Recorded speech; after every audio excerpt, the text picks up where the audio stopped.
to welcome all of the participants from around the UA. These nail techs are coming around here today so that they can really compete against each other on their nail technician skills.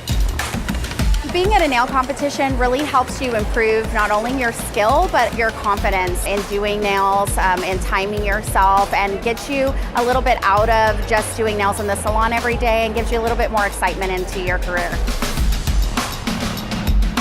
We have different categories that they're going to be competing in. Each one very different. We have a manicuring category, we have the tip and overlay category, traditional liquid and powder sculpting, and also hard gel sculpting. As nail technicians, we are constantly working every day, and we work very, very long hours. So this is a really nice opportunity for them to come and just show off their skills and what they're really made of, and it's nice to kind of spotlight that for them and give them kind of their own moment to really shine.